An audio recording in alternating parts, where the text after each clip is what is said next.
Meteora Podcast.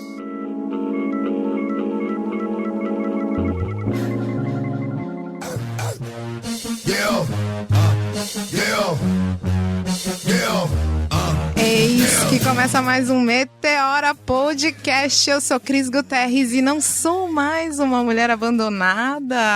Eu voltei, gente.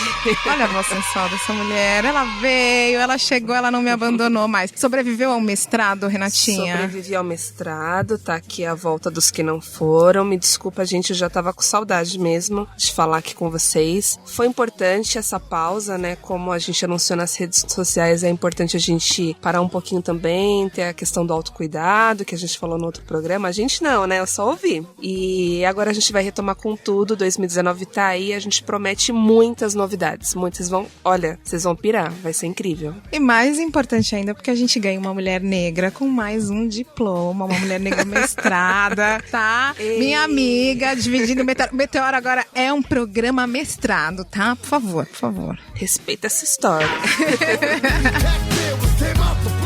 Renatinha, bom, pera, até me perdi. Até me perdi porque o tema de hoje eu vou te falar, cara. A Cris tá emocionada. Eu tô emocionada com o convidado, isso não dá pra negar. As pessoas vão perceber ao longo do programa que eu vou ficar bem emocionada. Bem ofegante. É, não, deixa pra lá, nem não endossa, Renatinha. É. Porque de novo tem testosterona aqui dentro. Ih, a vaidade, será que vai subir?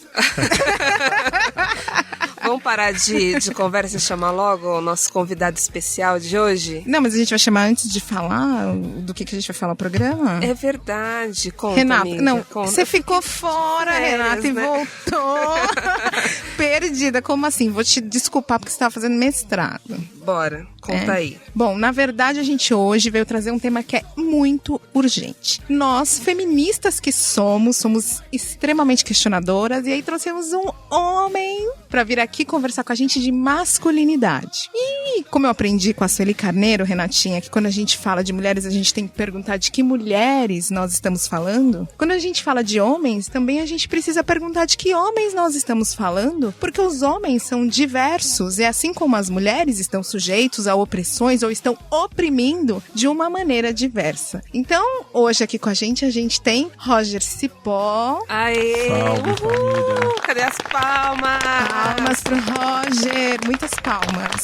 Roger, se apresenta aí pra gente, fala quem é você nesse céu de meteoros. Que astro é você aqui? Não sei, eu já cheguei aqui sabendo como que eu vou ficar desviando dos meteoros ou não, né? Porque a porrada é pesada. Mas eu sou Roger Cipó, eu tenho 27 anos hoje, eu sou fotógrafo e tenho sido muito incomodado, assim. Eu sou um homem preto, hétero, muito incomodado. E eu falo homem preto, hétero justamente também porque acho que isso faz parte do nosso papo, porque as pessoas não acreditam que eu sou hétero. É muito louco isso. Sério? Né? Acho Ele que... olhou pra mim e fez uma cara porque eu arregalei o olho aqui. Sério? Você também achou que eu era gay na hora que eu cheguei? Não achei.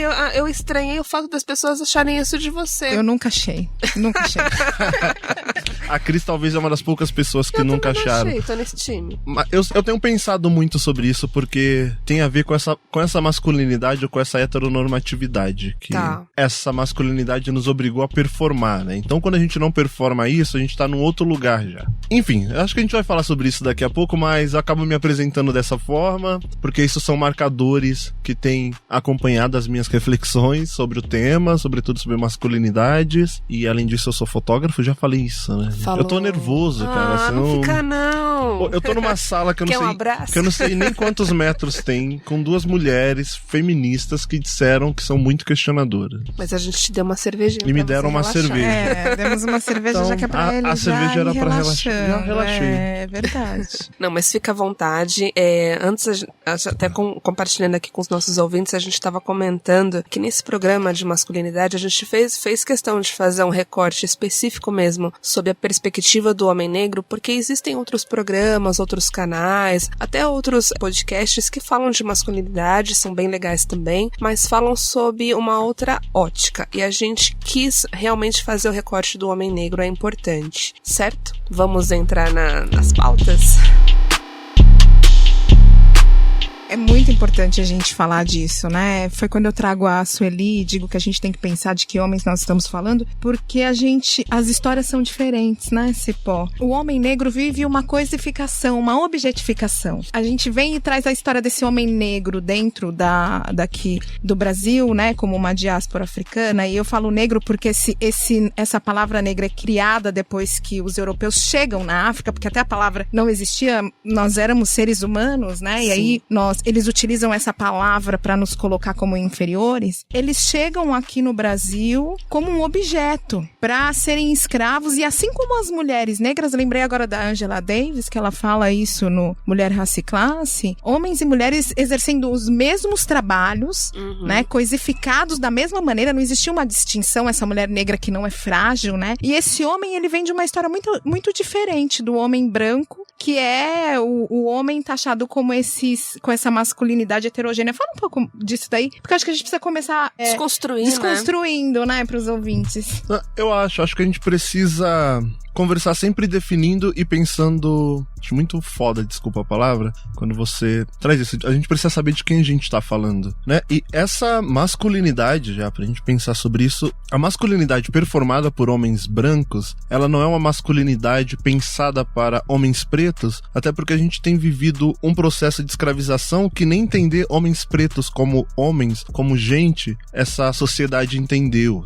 A gente tem olhado para homens pretos como corpos potencialmente para o entretenimento sexual e até de diversão da sociedade branca. Né?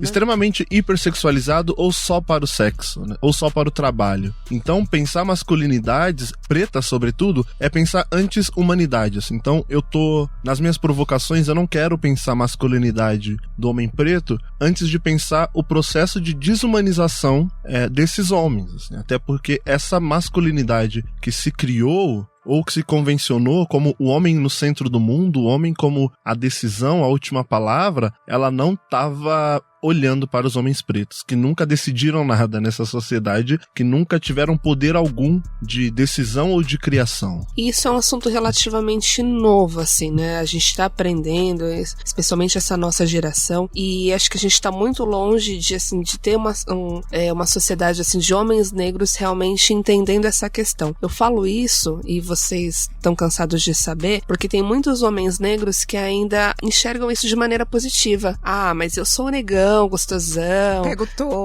todas, o desejado e tal, e usa disso como uma vantagem, mas na verdade isso é péssimo pra ele, só que ele não acordou pra isso. Então, eu queria que você falasse um pouquinho disso. Eu acho que essa coisa do homem preto, que no momento da nossa história, assim, a gente assumiu isso porque era a única forma de socialmente ser visto. Então, se eu não valho no intelecto, eu compenso na sexualidade, na hipersexualidade, nessa performance sexual, inclusive, supervalorizada do homem preto, em detrimento de desvalorizar sua humanidade, seu intelectual. Então, ou seja, esse corpo serve para tudo fisicamente, mas não para pensar. Então, os homens pretos se valeram disso. Nós nos valemos disso, né? É se valer de uma força para justificar a humanidade. E lógico que essa conta não vai fechar porque falta. O negócio de pensar a nossa construção como em 3 pilares, assim. Um é o pilar físico das nossas práticas, o outro tá ligado à espiritualidade e à intelectualidade. Conta um pouquinho pra gente desses pilares. Acho que a prática tá ligada, assim, aos nossos corpos, né? Como a gente se relaciona. Inclusive a sexualidade passa por isso. E aí eu não tô falando dessa sexualidade animalizada que se construiu pra nós homens pretos. Era a sexualidade, inclusive, do sentir mesmo, né? De poder compartilhar isso. A espiritualidade é algo que nos é negado, inclusive. Então, quando a gente, nesse processo de escravização, que ainda que a gente traga uma carga ancestral da espiritualidade aqui, atribua aos orixás, aos iquices e voduns, isso é negado no momento, e a intelectualidade muito mais, né? Assim, tipo, a intelectualidade nunca foi lugar para as pessoas pretas, né?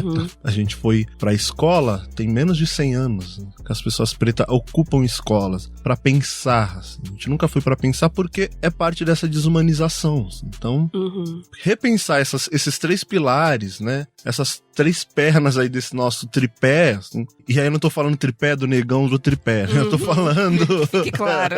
Que fique claro, porque... Que fique escuro. Ai, detesto falar que fique claro. Assim, porque eu fico pensando que são 3 caminhos que nos são negados, assim, o que eles são que a gente precisa negociar sempre. São coisas que, inclusive, constituem nossa humanidade. E pro Roger, quando que foi esse clique, essa virada de chave? Putz, acho que eu venho de uma trajetória que eu não sei se teve uma virada de chave, pelo fato de eu ter sido criado pela minha mãe, num lar muito feminino, né? Essa feminilidade, ela sempre teve aí. Então, um dos pontos muito da minha formação é minha mãe sempre dizendo, olha, toma cuidado com as meninas, respeita as meninas. Tem que aprender a respeitar a mulher, porque homem respeita a mulher, né? E tudo isso fez parte, assim, óbvio que eu fiz merda pra caramba a vida toda. Mas quando eu vou, assim, crescendo e aí começo a me relacionar, sempre me relacionando com mulheres pretas, assim, isso é algo... Até porque esse meu referencial de mulheres eram as mulheres da minha família, então eu estava sempre em espaços pretos e pobres, diga-se de passagem. Você nunca né? teve dúvida, né? Então, tipo, não tinha dúvida sobre isso, assim. Até porque era o meu limite, né? Acessar outros lugares era meio que impensável. Então, o meu limite me permitia olhar para os meus, né? Ou para as minhas e tal. Então, vem desse lugar, assim. Mas esse clique de pensar, de aprofundar, tem a ver também com as relações que eu estabeleci de amizade com as mulheres pretas, assim. E as mulheres pretas que já estavam pensando feminismo, já estavam pensando questões de raça, já estavam pensando como se relacionar melhor entre si primeiro e depois com a comunidade. Acho que vem desse lugar, assim. Eu não lembro do clique, sabe, assim, porque acho que faz parte de uma construção. Talvez, então, acho que a resposta é o feminismo negro, né? Também teve bastante influência aí. Na sua casa, a sua mãe, depois as amigas, enfim. Sim, acho que sim. Um dos pilares, né? Um dos fatores que influenciaram. O feminismo estava dentro da sua casa? Discussões, leituras, fala? Como é que era isso? O feminismo não, acho não. Se eu falar pra minha mãe o que é feminismo, hoje eu tenho certeza que ela nem vai querer ouvir, porque minha mãe é uma pessoa de práticas, de muito autocuidado, de práticas de... O feminismo na prática, né? Sim, letra.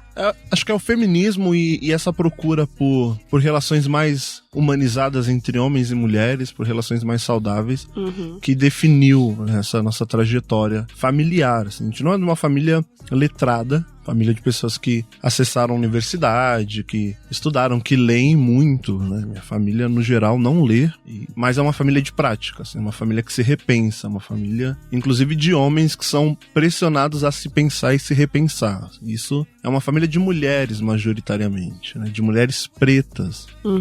E aí que o bagulho é louco, né? Porque... E essa é uma característica muito presente na maioria das famílias negras.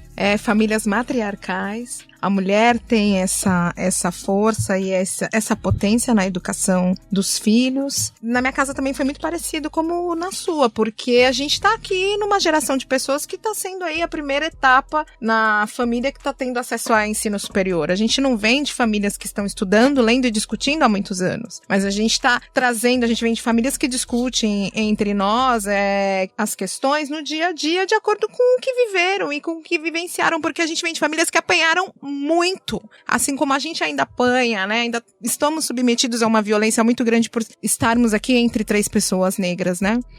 Mas eu queria voltar um pouquinho naquela leitura que você falou que as pessoas fazem de você. Boa. Na questão das pessoas te acharem gay, porque eu acho que tem muito a ver com o que a gente espera que um homem da maneira como a gente espera que esse homem se comporte, né? E aí quando ele não atende essa expectativa, a gente o chama de gay, porque tem essa tendência de achar que o homem que se comporta como mulher, porque tem essa coisa de ter... Rótulos, né? Rótulos, que generalizamos que todas as mulheres são fracas a partir desse ideal de mulher branca que é fraca, que não é o que acontece com as mulheres negras. Mas então se esse homem demonstra sensibilidade, esse homem é fraco, se ele é fraco, ele tá ligado com a mulherzinha, se ele é mulherzinha, ele é gay. Como é que é essa leitura? Porque assim, eu não acho que te fecham numa caixinha, né? E a gente tava conversando... E se fosse ok também, né? Antes a gente tava conversando... Eu falo que se eu fosse gay, seria muito mais fácil a vida pra mim. Assim. Seria muito mais fácil porque os homens gays, eles são muito mais... Não sei se são muito mais... Mas enfim, eu sou muito mais cantado e assediado por homens. Fala, rapaziada. Por mulheres? Por mulheres. Ai, meu Deus do céu, cadê essa mulherada? Real, deixa que eu canto. Eu falo, eu seria muito mais feliz, assim. Seria muito mais feliz, enrolava muito mais. Mas isso é uma brincadeira, obviamente, que eu faço. Porque acho que tem a ver com a gente tava falando um pouco antes de começar que esse ser homem, né, assim, esse homem que a gente construiu, ele tá diretamente ligado à violência.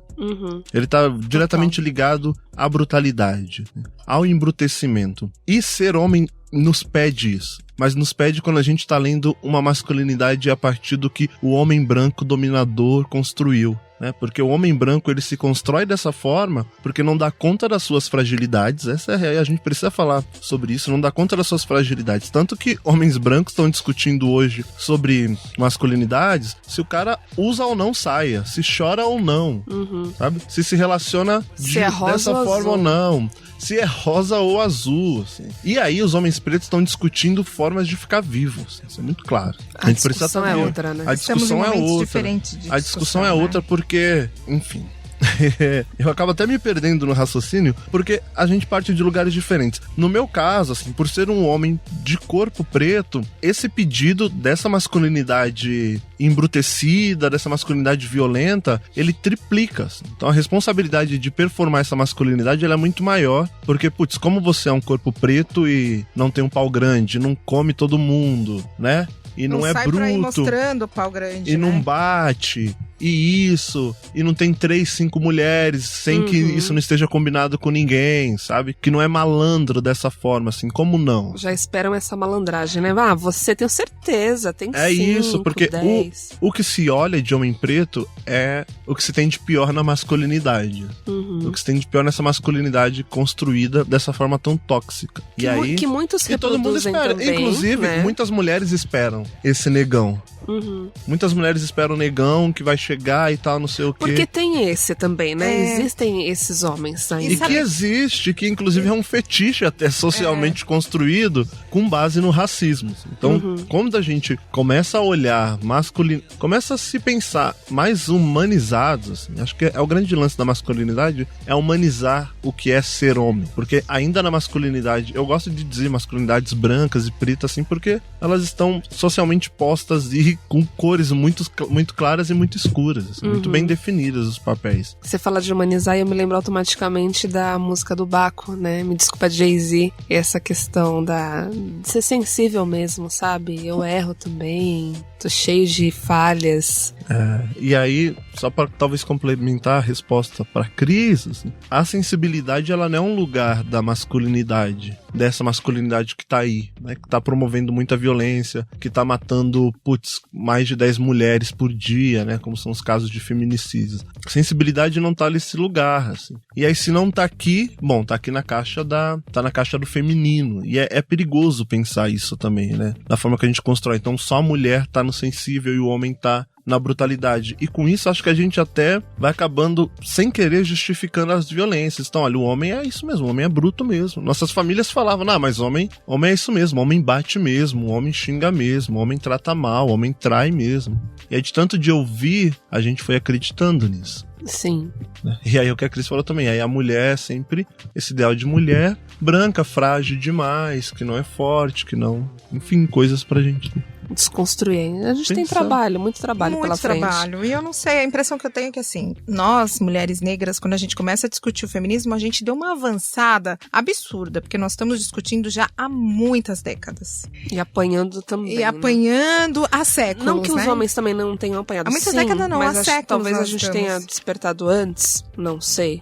E talvez esse despertar, se a gente despertou antes, esteja cobrando aí um posicionamento dos homens, um repensar. E aí isso me lembra uma coisa, uma outra pergunta que eu ia fazer, que assim, eu tenho visto algumas discussões de masculinidade, mas eu tenho escutado homens falando o que a gente quer ouvir, mas não colocando em prática, né? Ele chega lá e fala 1000 coisas, né? Renatinha conhece alguns tipos, né? Eu também conheço. Não, eu também conheço. Obrigada. E é da dificuldade também da gente...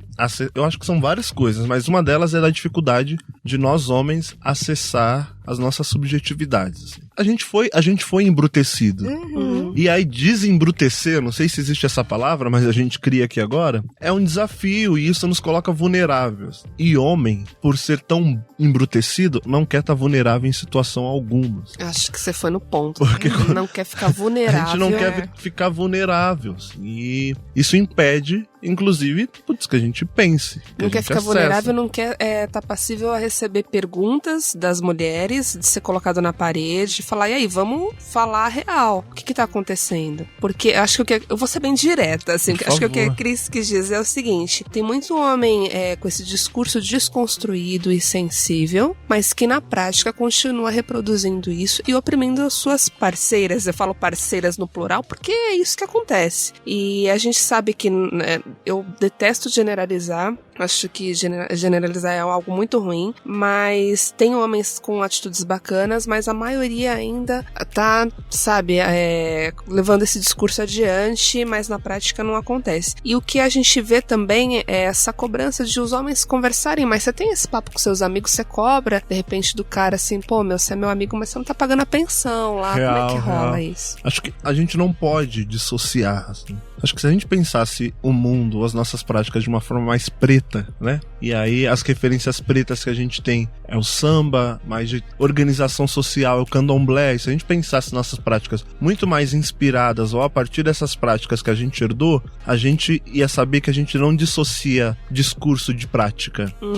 Não são coisas diferentes. A gente não pode dizer, a gente não pode dizer e não fazer. Acho que o grande lance do diálogo sobre masculinidade hoje eu não digo nem incoerência, mas é utilizar da urgência de se fazer o diálogo pra justificar o machismo ou pra perpetuar o machismo. Porque o cara que, enfim, como você diz, no discurso tá ali desconstruidão pra caramba, feminista pra caramba, como as meninas dizem, mas não tá lá pagando pensão, não tá lá fechando com a sua companheira, esse cara ele tá só reproduzindo o machismo, só que com outros códigos, com outras palavras, com outros gestos, porque esse cara já sacou o que as mulheres estão pedindo, já sabem qual que é a demanda, e a demanda urgente é que a gente tenha relações melhores entre nós, relações mais sinceras, mas não vai bancar porque isso dá trabalho, né? E aí ninguém quer trabalho, ninguém quer deslocar desse lugar tão confortável que o machismo reservou pra gente. É confortável isso. E é difícil ser criticado, né? Isso qualquer pessoa, qualquer ser humano, qualquer situação, receber críticas. E o que eu percebo é que muitos homens estão sentindo que o feminismo tá vindo e colocando o dedo na cara. Tá, de certa forma, mas é pra gente evoluir, né? E eu tô falando isso pra vocês, até compartilhar um pouquinho. Eu assisti um documentário que se chama Outside Men, tá no Netflix. Tem um dos episódios que ele fala um pouco do que tá acontecendo, especialmente no Reino Unido, mas também em outros países, que é um movimento de homens contra as feministas, antifeministas, porque eles falam que agora eles estão perdendo o protagonismo, né? E que a gente tá ditando como que tem que ser as coisas. Falam, inclusive, que a mulher agora tá menos vaidosa. E, enfim, é a tal da androsfera, né? Tem alguns termos que ele traz no documentário. Parece os eleitores do atual presidente. Gente, mas isso tá mais forte do que vocês imaginam. Eu não fazia ideia. Aí eu fui pesquisar, isso tá realmente forte, esse movimento, né? Dos homens contra as feministas, né? Então acho que a gente tem que, agora mais do que nunca, nesse momento que a gente tá vivendo, procurar se unir, tentar... Esse papo aqui é pra tentar ajudar um ao outro, né? E não pra separar, de forma alguma. Acho que é meio previsível que homens tenham esse tipo de comportamento, porque não só o feminismo, mas outras linhas de pensamento, onde as mulheres provocam um pensamento e chama pra que, olha, a gente precisa repensar isso aqui porque tá desigual e tá desleal, inclusive. Porque esse ser homem, ele não foi criado pra coexistir com mulheres, né? Tem uma amiga, Ana Paula Chongani, que ela fala que os homens amam homens, porque eles leem, eles se leem, eles assistem os seus trabalhos, eles passam um pano um pro outro, eles se protegem. Eles não, somos nós, porque, enfim, eu faço parte desse grupo também. A gente não se dá bem, a gente não se respeita. Homens não respeitam as mulheres, além de respeitar a mulher com quem a gente se relaciona. E eu tenho falado muito isso, né? Assim, quando a gente respeita. Assim. Tenho falado muito isso com os meus amigos, inclusive, enfim, com os homens que têm me assistido hoje e tal, nessa coisa de... Legal você falar isso, sabe, Roger? Até desculpa cortar, Até porque Imagina. o que acontece?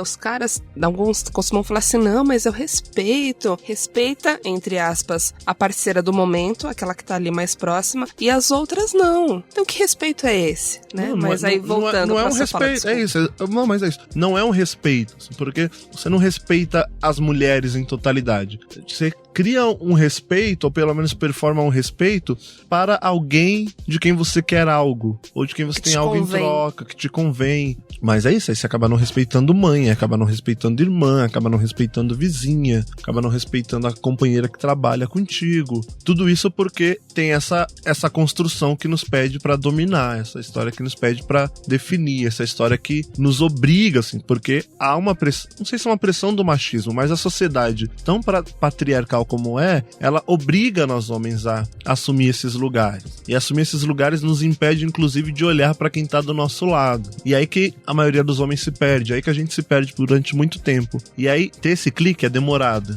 Geralmente, a gente tem tido esse clique quando a gente tá numa situação de muita merda, de muito sofrimento, de muito que, putz, pra onde eu vou? Porque é um dado, eu li um documento recentemente agora, que a cada 10 vítimas de morte por suicídio, 6 são homens negros, entre 15 e 29 anos. Nossa. Que é a mesma faixa etária do maior número de pessoas sendo assassinadas no país. Tudo isso pra dizer que essa masculinidade aqui, por exemplo, que tá construída pra dominar o mundo, ainda não é essa masculinidade preta, mas que ainda a gente tá performando e executando coisas que a gente herda dessa masculinidade. E a gente vai herdar o pior disso porque a gente precisa buscar o que nos dá condição de dominar as relações, enquanto homens pretos, o que é nosso maior defeito, que é a nossa falha, porque a gente herda o pior. E eu não sei se tem algo muito bom na masculinidade estabelecida aí hoje, tipo, como branco. Acho que a gente precisa reconstruir, eu não sei se dá pra desconstruir isso. Enquanto homem preto, eu não sei se eu tenho algo pra desconstruir, assim. Acho que o papel é construir, assim. A gente tá saindo num lugar de desumanização pra dizer, olha, a gente precisa se humanizar. Tava tudo errado. Vamos começar tudo que a gente aprendeu não presta. Inclusive essa coisa do lugar da sexualidade, essa coisa da... Bom, todo mundo vai ouvir, inclusive, né, sobre o lance de homens pretos ser muito canalhas, homens pretos que não prestar, que tem 5, 6, 7, 10 mulheres e elas não sabem, porque quando todo mundo sabe, tá tranquilo pra todo mundo, a gente... Ou aquela coisa que vem muito forte da mãe solo, né? Não que o homem branco não abandone a mulher, pelo contrário, tem vários aí, mas isso é muito forte entre as mulheres negras, né? Aí a gente... Bom, eu não tenho nenhum dado estatístico, até é difícil falar sobre isso, mas eu não gosto de achismo, né? Mas a gente costuma ver muita mãe solo preta com parceiros que eram parceiros negros e que hoje estão aí sozinhos, né? Porque eu acho também que a gente, em comunidade, acho que tem várias coisas, mas a gente não aprendeu, por exemplo, sobre afeto, sobre afetividade. A gente não aprendeu. As pessoas brancas, naturalmente, elas estão em espaços, na sua maioria, muito bem construídos. Ou não, mas pelo menos tem outras coisas que compensam. Por exemplo, o dinheiro compensa. A educação compensa. Você não tem afeto na tua casa, mas você tem uma boa faculdade, tem uma galera, tem amigos. Para as pessoas pretas, a gente não tem. E a gente vive um processo de negação histórica. A gente vive um processo de distanciamento de nós mesmos. A gente se distanciou. Putz, é isso. Bell Hooks fala, inclusive, né, em Vivendo de Amor e tal, que a gente foi distanciado, a gente teve que aprender a não demonstrar afeto entre a gente, porque isso enfraquecia, né, porque o afeto, ele te torna vulnerável. Esse texto já fez a gente chorar. Muito. Assim, acho que ele eu trouxe ele aqui, acho que é uma chave muito, muito bacana pra gente pensar os nossos afetos, assim. Sim. Acho que ele aponta várias coisas, assim, mas eu não sei se é isso, mas inclusive que não justifica as ausências dos homens pretos, mas mostra onde esses homens pretos estão. Ou por que esses homens pretos, eles saem de casa, né? Ou por que esses homens pretos, eles têm, tipo, uma família aqui, outra ali, que ele não consegue lidar com as suas relações e opta, não sei se opta também, assim. Porque eu tenho pensado muito, né, nessas coisas de homens pretos que têm várias relações, assim. A gente precisa, acho que até repensar a nossa monogamia, inclusive, e entender que, olha, a gente é múltiplo, inclusive nos afetos a gente pode ser. Mas essa masculinidade, essa sociedade heteronormativa, ela nos priva muito disso. Sim. Nos priva de acessar outros afetos. Mas acho que quando as regras do jogo estão escuras pra todo mundo, aí ok. Até a monogamia é um assunto que a gente tem que falar um dia aqui no programa. Mas não é esse o ponto que a gente observa, né? A gente observa abandono mesmo, né? Muitos problemas psicológicos acarretados por conta disso, dos dois lados, de ambos os lados, né? Mas a Cris tem um monte de perguntas aqui. Né? Ela tá me olhando aqui. Não, eu tô aqui só ouvindo, admirando vocês dois nessa conversa, que eu tô muito feliz da gente estar discutindo isso aqui. Isso é um tema extremamente urgente, a gente precisa falar entre nós mulheres, até pra gente entender em que pé tá isso entre os homens. A gente sabe que tá começando, tem pouca gente falando sobre isso, mas falar dessa questão de gênero é falar de uma questão de poder. Eu acho. É uma questão de raça também, né? Assim, quando a gente fala dentro da nossa comunidade negra, né? Tá. A gente já fez a intersecção de real, raça. Real.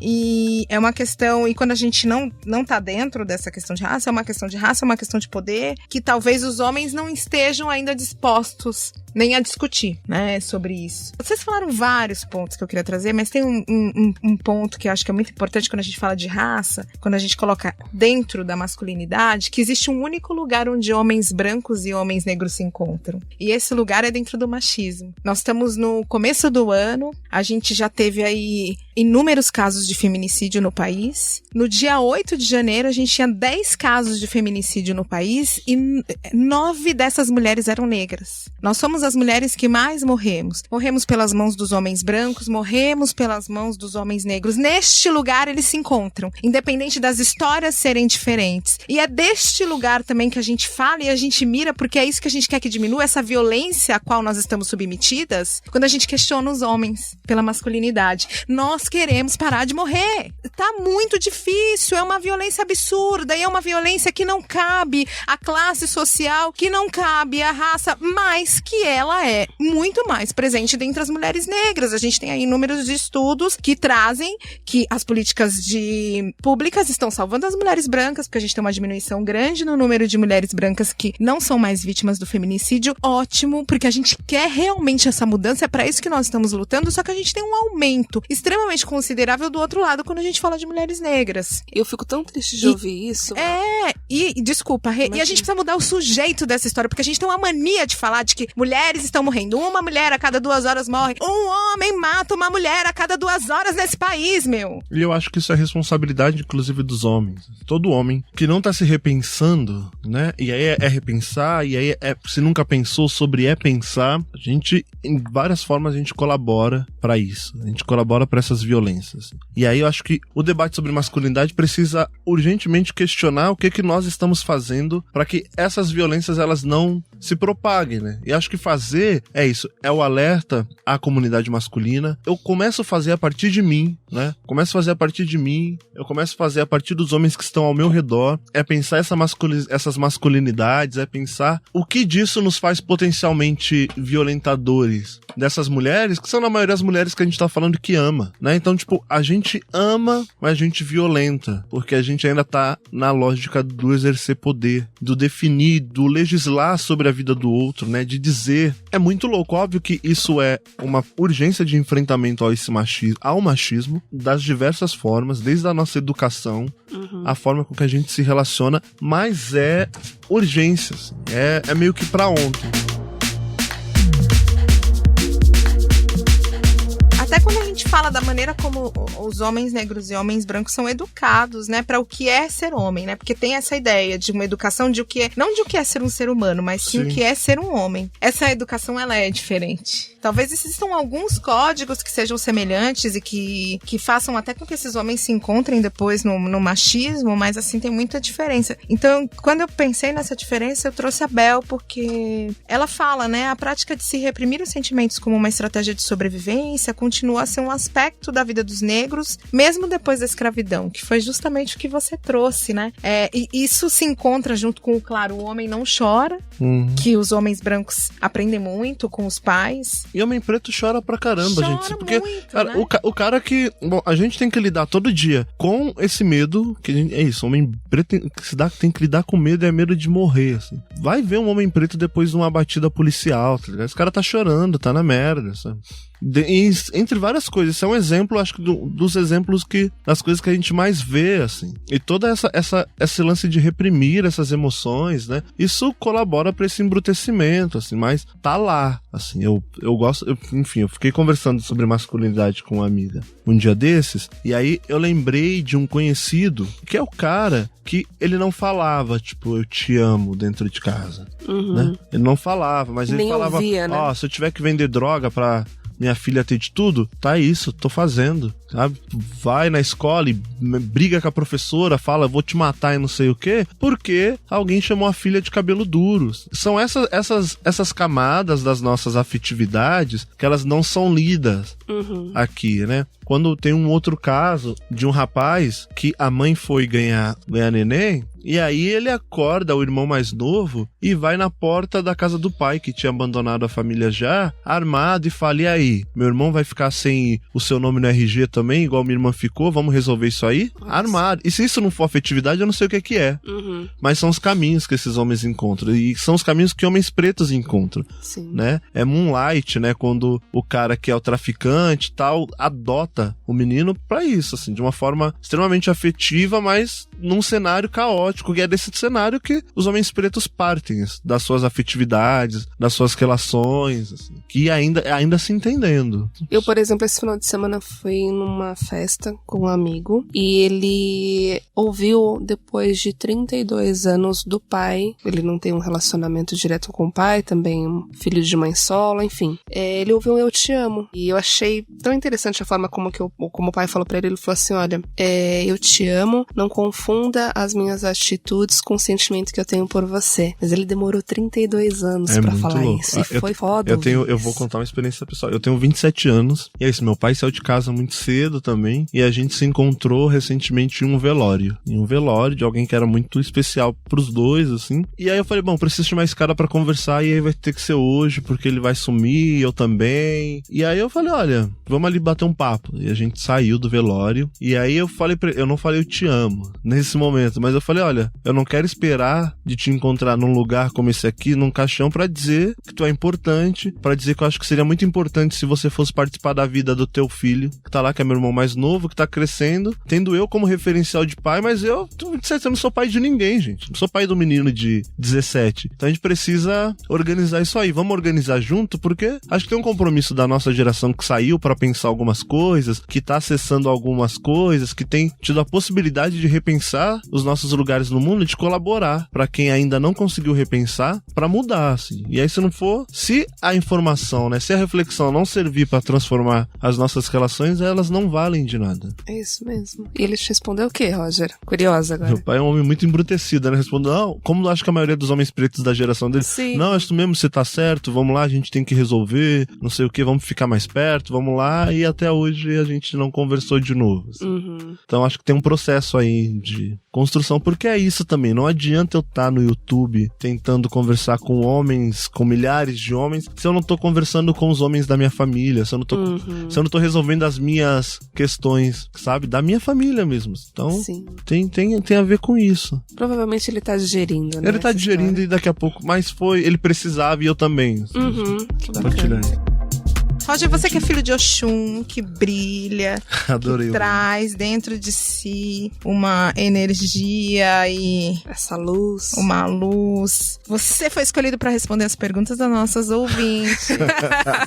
Você pensou que ia escapar? Chegou a hora, viu? A conversa tá... Então, tem olha assim, a gente postou aí na internet, a gente abriu essa possibilidade para que as meninas pudessem mandar perguntas pro Roger. E elas mandaram algumas perguntas. E é engraçado porque, assim, foram várias perguntas e tem um tema em especial que predomina. Eu acredito que você já imagina, porque você já fala disso nas redes e tal, e é o relacionamento interracial. As mulheres, eu já falei aqui no Meteoro, eu não sou muito adepta do termo palmitagem, que eu acho que a gente tem que diminuir todos os termos pejorativos que podem criar situações desagradáveis entre nós negros. Que a gente debata, impedem que a gente debata, isso. Mas a mulherada veio com a palmitagem, com o relacionamento interracial. Eu vou fazer o contraponto, eu sou essa que usa esse termo ainda, desculpa, eu preciso evoluir, sou uma pedrinha bruta ainda, ser lapidada, mas eu uso esse termo, desculpa, tá? Mas é isso, Roger, não foge do termo. cinema. Eu acho que os relacionamentos... Eu nem vou falar palmitagem pra gente não arrumar treta. Tá. Mas os relacionamentos interraciais, eles são um problema seríssimo que a gente, em comunidade, vai precisar conversar. E aí, não é conversar sobre quem se relaciona com quem. Acho que a gente não tá... Acho que não deve ser esse o ponto da conversa. O ponto dos relacionamentos interraciais, pra mim, é por que a gente não consegue se relacionar entre nós. Por que homem preto não se relaciona com mulher preta e vice-versa? Ou homem preto não se relaciona com homem preto e mulher preta com mulher preta?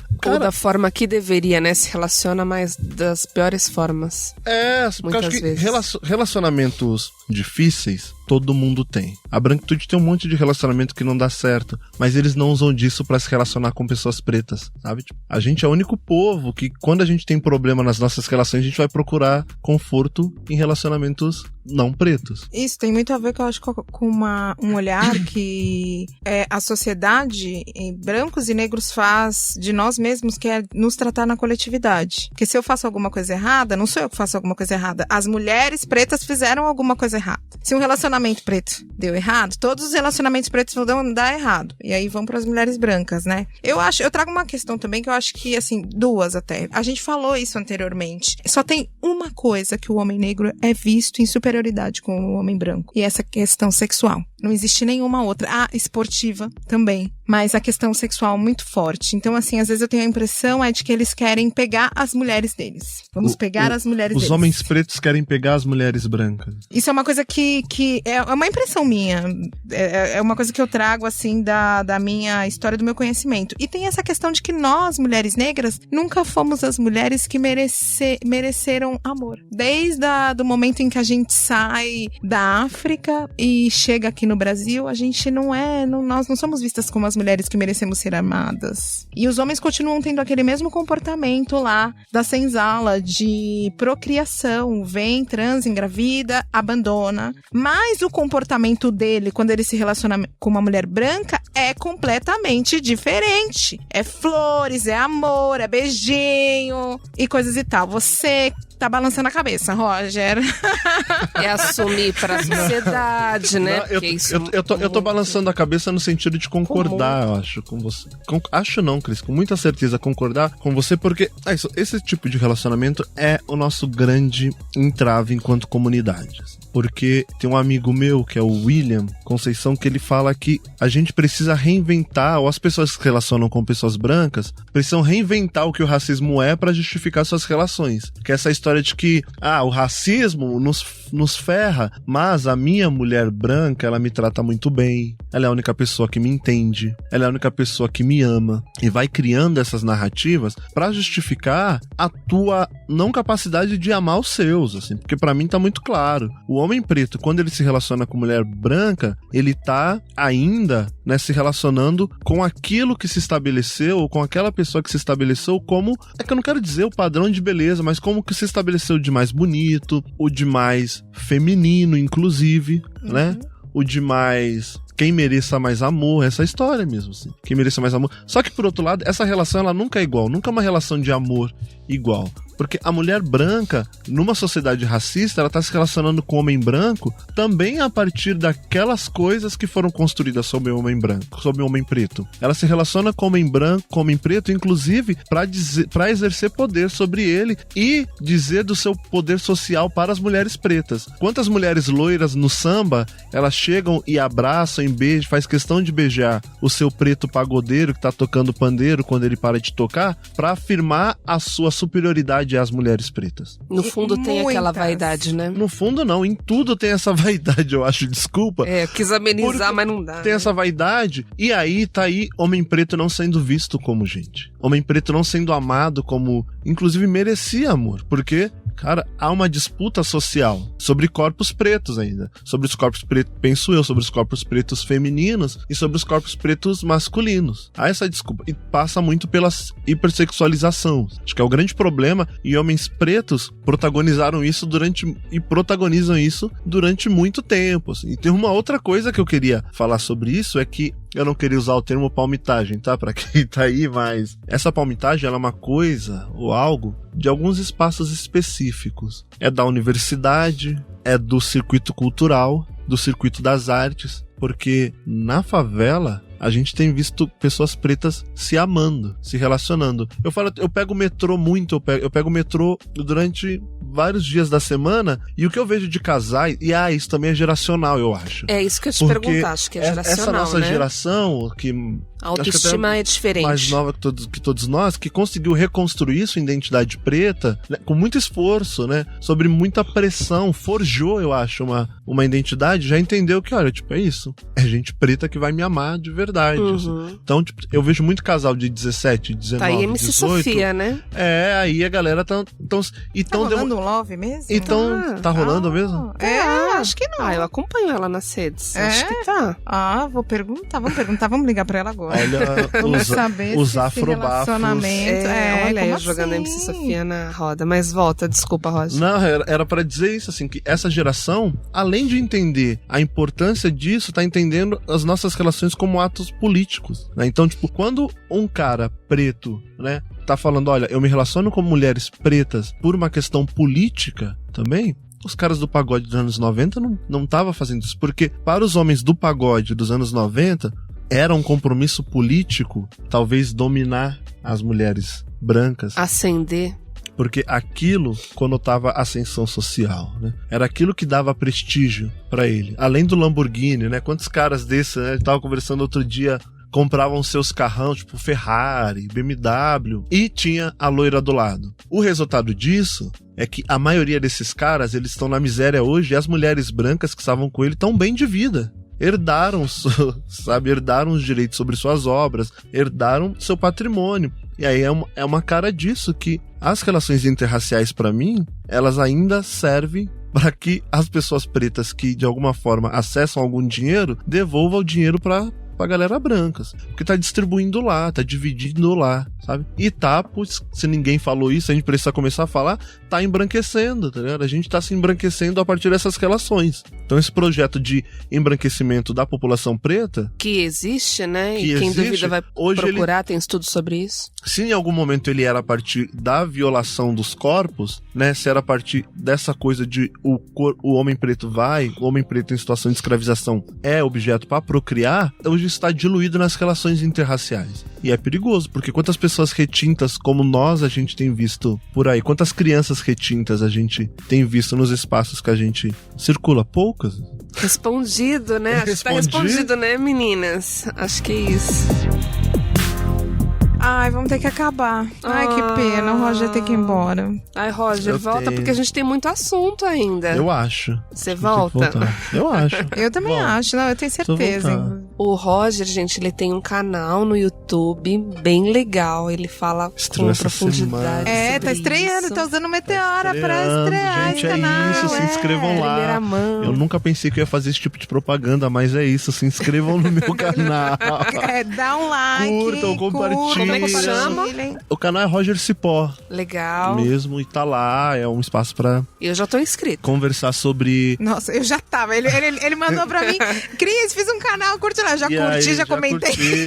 Já assisti tudo, já. Eu sou um pouco lento, gente, eu confesso, inclusive. Mas a ideia é isso, é debater as questões que passam pela minha vida, né, e que podem ser questões da vida de outros homens pretos, que é a masculinidade, as afetividades, enfim, todas as outras coisas relacionadas a esse universo. Mas é uma tentativa de bater papo mesmo, para que inclusive a gente encontre pontos, e aí eu acho que a gente precisa encontrar no nosso debate pontos comuns que nos liguem enquanto comunidade, né? Onde homens pretos e mulheres pretas se encontram. É na raça, inclusive, a gente precisa falar sobre isso também, né? E aí falar sobre isso não é só falar das coisas que são boas das nossas relações, mas é do que tá errado e a gente precisa organizar para viver bem. E eu acho muito bacana que você venha fazendo essa frente, trazendo essa possibilidade de discussão. Gente, @Roger Cipó no Instagram, Roger Cipó no Facebook, no YouTube, porque a gente precisa desse homem preto que traga essas reflexões e que utilizem esses canais mais modernos de comunicação para propagar essa fala. Esse lugar de onde você fala precisa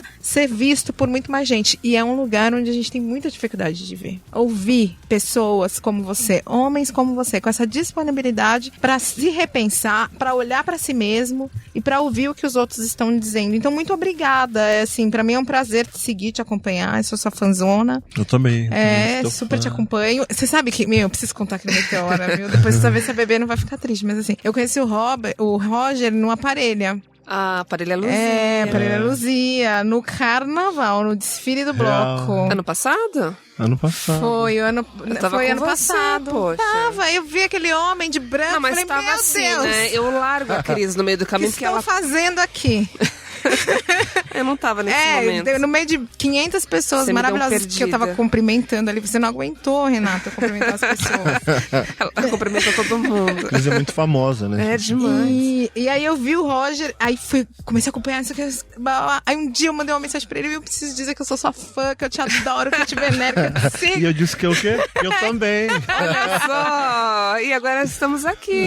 Aí eu convidei ele pra tomar um café. Olha o universo Aí conspirando. fomos, batemos Mas muito antes papo disso a gente e se depois encontrou veio. por acaso no Café Jardim. Nossa, no Jardim do Centro, lá do Jean. Maravilhoso. Que aquele dia foi incrível, né? A Cris ama esse lugar. A gente bateu um papo. E a gente foi pra muito marcha foda. depois. Né? E aí eu fiquei Legal. aqui esse tempo todo cantando o Roger, gente, vocês perceberam, não foi... Mas assim, é com muito Mas respeito. é com respeito. Entendeu? Rapaz, tem um relacionamento. Eu já falei pra eles, preta, sabe essa né? monogamia Sempre aí, por favor. pretos. E aí a gente respeita até mais. Brincadeira. É isso aí, meu querido, muito obrigada. Tamo junto, gente. Obrigada por você ter participado. Essa conversa continua nas redes, porque é @RogerCipó e @Meteora Podcast, né, Renata? É isso mesmo, gente. Obrigada, Roger. A gente tá junto aqui no próximo programa, né, Cris? Vocês, por favor, mandem mensagem pra gente contando o que vocês querem ouvir, apesar dos muitos planos que a gente tem pra 2019, mas esse programa só funciona porque tamo juntos, certo? Certíssimo. Beijo. É Beijo, isso, muito até mais. obrigado, queridona.